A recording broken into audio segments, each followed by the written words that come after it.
Welcome to my platform. In today's episode, we're going to discuss about community and leadership. This is Byron Adera, ex-Kenya Special Forces operator, security expert, consultant, and a blogger. Do follow me on my socials at Byron Adera and Adera the Panther on Facebook. Now, community and leadership is a whole bit of things that we discuss around the society, the societal makeup, and how the societal dynamics that we interact with in every single day do play out in the grand scheme of things and affect our lives in general. The society that we live in today is not particularly new. The things that do happen now are not particularly novel. If anything, as Baptiste did say in the back in the day, the more things change, the more things remain the same. And it's about the way the world is actually made up. I mean, the generations that came well before us trod on the same planet, on the same earth that we live in today, and which we will definitely hand over to the next generation. The cardinal question is, are we living in a manner that's reflective of the hope for the generation that we are today and hand it over, probably a better place than we found it, for the next generation?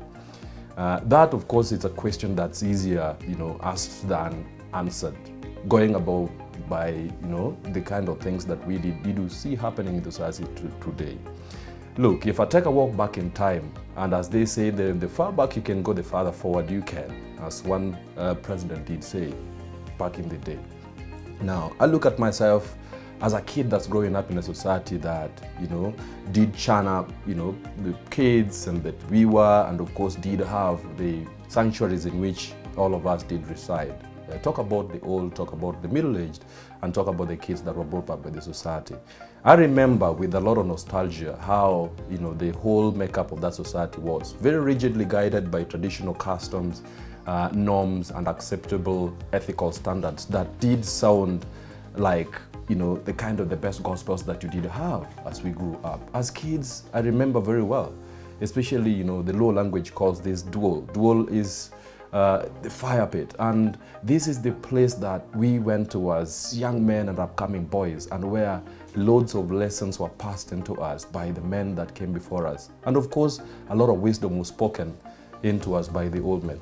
The old men that lived during that time, and I know for sure you remember, and if you reflect upon those days, were evidently old, but beyond that they were wise and they were brimming with wisdom.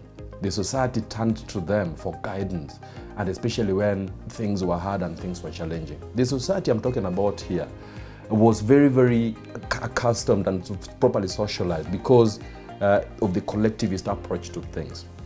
I mean, people would fight individual difficulties and of course challenges in life, but ideally the society had preeminence. Even up to, very simple things like name asking if you rocked up somewhere and you were to introduce yourself. And the question would be, who are you and where you come from? And you'd 9 out of 10 answer by saying, I'm so-and-so, son of so-and-so, and from this clan. And that basically was the society that I'm talking about here. So the emphasis was not on the individual. The society was emphasizing on the greater good, and of course against the things that the society treasured. I mean, even the very unorthodox individuals that were having quite some deviant behavior as regards to what the society followed biblically, religiously, were reined in and very quickly reset on the narrow path that was guided by the ethical standards of the web around which the society interwove their behavior and of course their endearing norms and cultural practices. Look, that is not something that we probably would see today. I was jogged into some kind of reflection the other day when I was driving down Kiambu Road, and I did see a bunch of kids sat in clusters, some standing up, and they were waving down all sorts of vehicles that were driving down that road. So it did strike me as something that was absolutely standing out. But of course, that's something that we see in today's roads. Perhaps because you don't have the enough or sufficient amount of let's say public transport. But for these particular kids, they look to me as people who are in some sort of distress. So I pull over, and immediately different clusters disintegrate, and the only space available is for 4. So they tug on my doors and these kids get into the car. But what stood out for me more, especially against the current happenings, is that with the kidnappings that are going on and the insecurities that the whole society is suffering, these kids were more than willing to step into a car that's basically driven by someone they don't know, and a complete stranger for that matter. But they get in and immediately they say, tuweke pale kwa junction, and which, of course, Swahili for drop us right there at the junction. So I quickly realized these kids are from school, and luckily for them, this was the end day for their class, 7, and they are going into class 8. But I mean, the hope with which they treated life was dumbfounding for me. And these kids start to tell me how much. Of course, they are not able to pay for my executive chauffeuring fee, which I jokingly dropped to them. And they said, we'll pay with something that's more than just money. It's God that's going to bless you. And they talk to me about where they come from, because I asked. And they say, we come from an estate called Gidogoro. And this is an estate that I've known for quite some time. But, most importantly, I'll mention that it's a slum area that's nestled right around Runda. But the way these kids talk about where they're coming from was more interesting. And they told me this is where Wazito toka huko, for, the heavyweights come from there. So they decided to see their background and the circumstances that they are interacting with from a completely different perspective from what we'd potentially just, liken that particular place to. So this was very important to me, and I had a deep reflection upon how much the society that we live in today seems to have dropped the ball somewhere, and how much leaderless and we're reeling in a bit of chaos, and the challenges that we interact with today seem to be meeting at us and hitting us below our belt. But how so? I mean, I'm looking at it from several interesting perspectives. One is because potentially we've dropped the ball somewhere.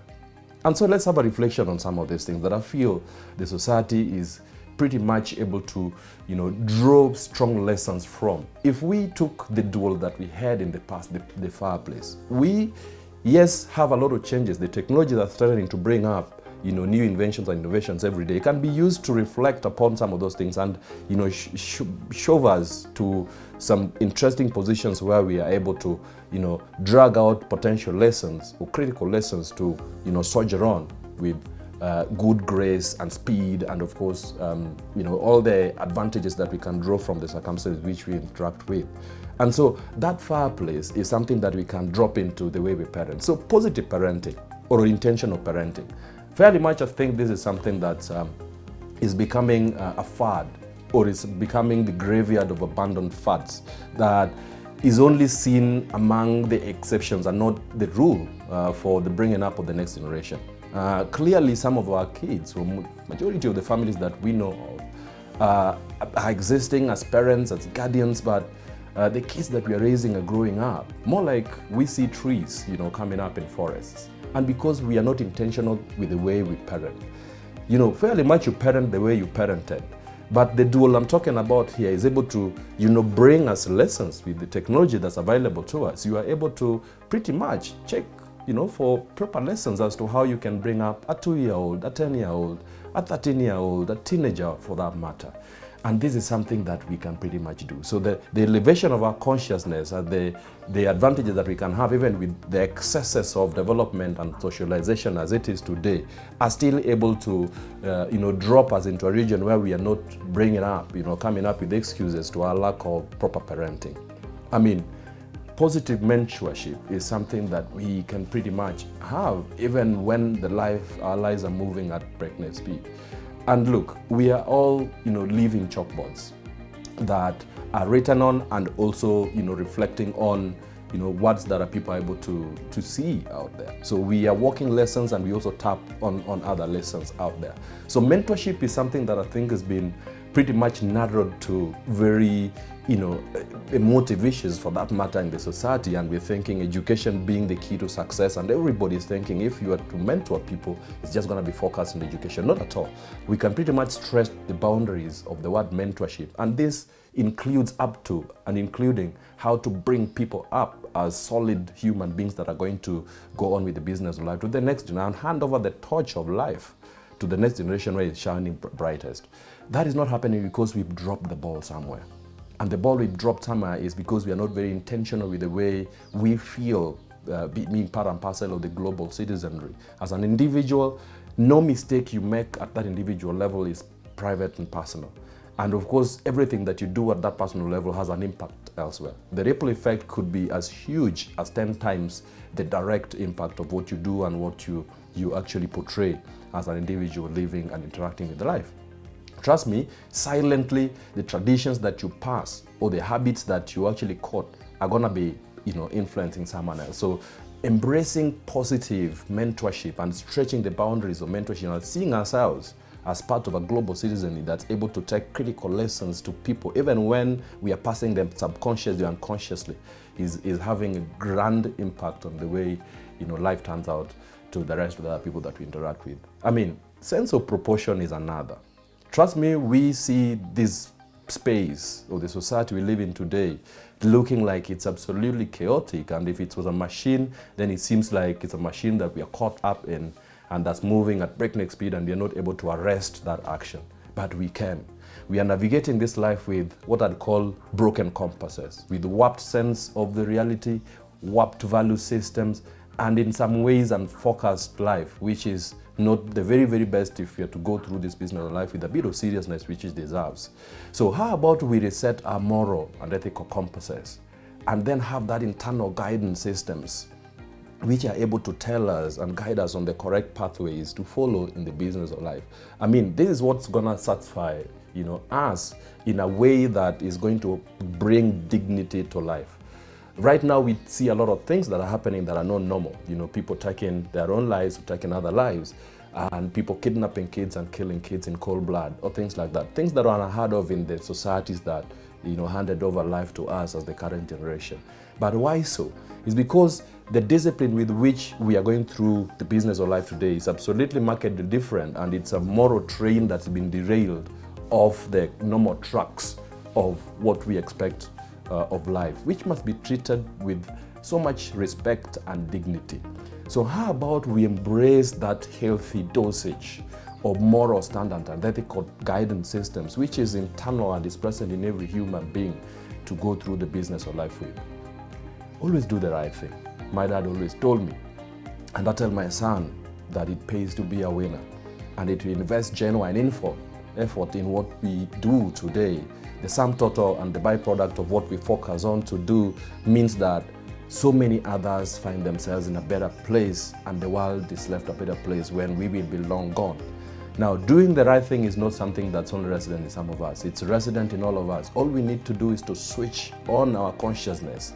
And of course, with that moral guiding light that's resident again in all of us as human beings, we are able to interact with this business of life in a way that brings, and pays dividends to the worth that life brings to us. Now, we're thinking the next generation, but the next generation can only be next generation if the current generation do the right thing. So doing the right thing is absolutely vital.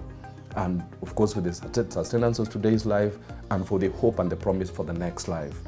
Now, we cannot discuss enough about the importance of just remembering that we are global citizenry and we are part of a larger whole. So the larger whole can only exist if we play our part as individuals in the best way we can. And there's no one that will find absolute difficulty knowing, first of all, that we are human beings and we are differentiated so much even at birth. You are here because you are a winner among the so many that did not exist and allowed you to do. So can we pay dividends to the great importance of life in the first place, and remember that a life that, as they call it, the wheel of life, that is absolutely balanced and where we are playing our best as morally upright beings, as a global citizenry that is able to transmit the vital lessons in life to the next and are able to mentor some others and take them to the next level. So ladies and gentlemen, this is the rallying call. This is the duty of care. And you know what? Sharing is a critical part of caring.